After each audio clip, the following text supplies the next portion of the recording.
Look, I don't do drama, and I'm not here to pick sides or break down who won anything. That stuff doesn't interest me, and it doesn't make any of us better men.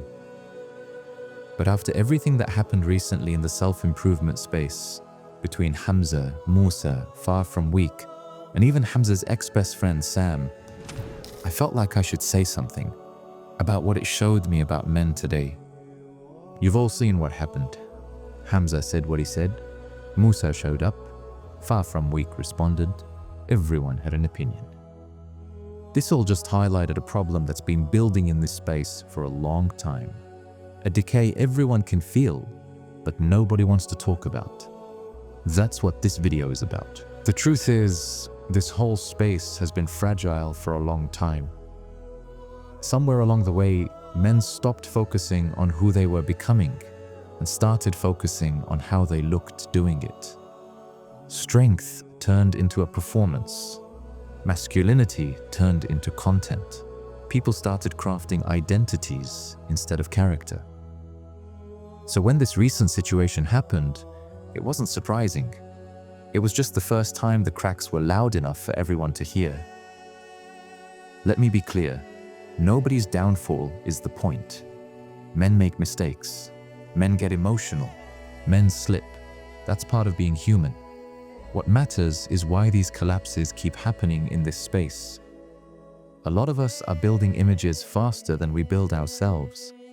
The online version becomes bigger than the real version, and eventually, reality catches up. That's what we're seeing now.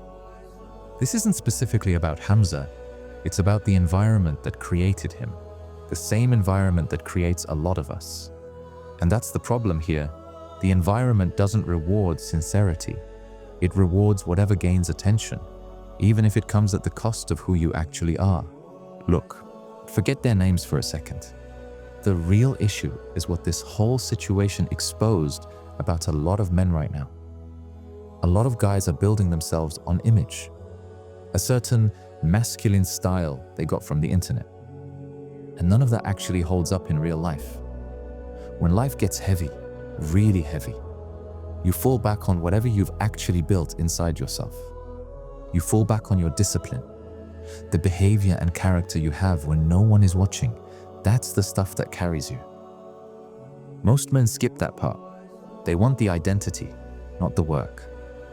And whether people want to admit it or not, we just watch that play out. If your confidence relies on how people see you, you don't actually have confidence. If your discipline disappears the moment life changes, it wasn't discipline. This shouldn't be entertainment to you. It should make you check yourself. If it doesn't, nothing will. Influencers aren't special. Some have good points, some are lost. Most are a mix of both. And the moment you put them on a pedestal and start treating them like they're above you, you set yourself up for disappointment. Because no one online is living perfectly. Not me, not the guys you look up to. Everyone has private battles you'll never see. That's why this whole situation hit the way it did. But really, nothing dramatic happened. A normal human being showed normal human flaws, and the internet acted shocked. That only happens when men rely on personalities instead of principles.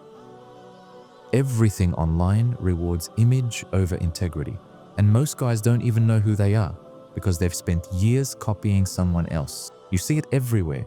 It's the same fake masculine energy, same tone, same words, same performance. But when that identity collapses, suddenly the followers feel lost too. That shouldn't happen. Don't get me wrong. This is not about judging anyone. It's about fixing a habit that destroys a lot of young men, basing your entire sense of strength on another man's image. Influencers are not the standard. Take the benefit, ignore the rest. Build from your own character. Because the day your favorite creator disappears or breaks down, you're left with one question. What do you actually stand on? The truth is, most of what you see online isn't built to last. Because the whole culture pushes men into pretending instead of becoming. Influencers rise fast. Audiences grow even faster. But the inner maturity that's supposed to hold all of that together doesn't always grow with it. And when the inside doesn't match the outside, tension starts to show. You start noticing the small things: defensiveness, manipulation, controlling, and petty behavior. This is just ego trying to survive. And this isn't unique to Hamza.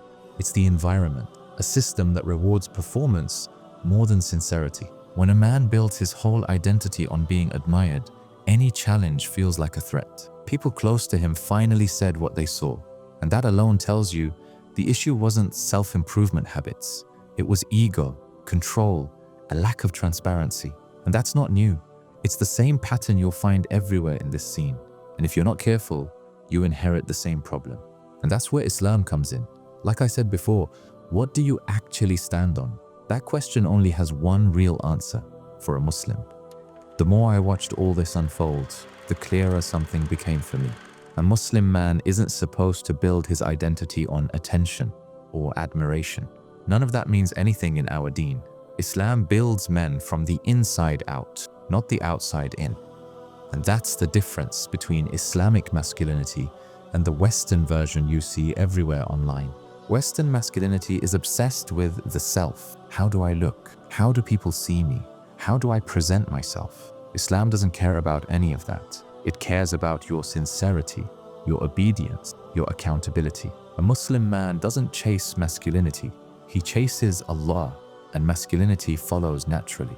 You end up becoming strong without performing strength. That's the part missing in this whole space. No self-improvement trick can replace a clean, pious heart. Islam forces you to deal with yourself honestly, just you and who you actually are. And once you see that clearly, everything online starts to look small. Islam breaks the ego before the world does. That's real masculinity, and that's real self-improvement. A man who fears Allah doesn't need to pretend to be strong. He becomes strong because he lives with accountability. And once I understood that, it became clear why BraveDeen had to exist. I respect what Far From Wig did for a lot of young men. He helped them wake up, helped them confront their bad habits, helped them take life seriously again. And I always appreciated that. But even with all the good in this space, I kept seeing one problem come up again and again. There was no Islam, just discipline, built through a Western lens. I just saw a gap, a dangerous one, where Muslim men were being pulled into the same ego traps as everybody else. A man is measured by what he does when no one is watching him except Allah. Muslim men need a place where strength isn't borrowed from Western trends, because if a man grows without Allah at the center, he's growing in the wrong direction. That's the gap I saw, and that's why this channel exists. So we don't lose ourselves while trying to better ourselves. If there's anything to take from all of this, it's simple. Stop turning online men into the standard you measure yourself against. Stop choosing sides like this is entertainment. None of these men, including me, are perfect, and none of us deserve that level of loyalty. And honestly, stop waiting for someone else to tell you what a man is supposed to be.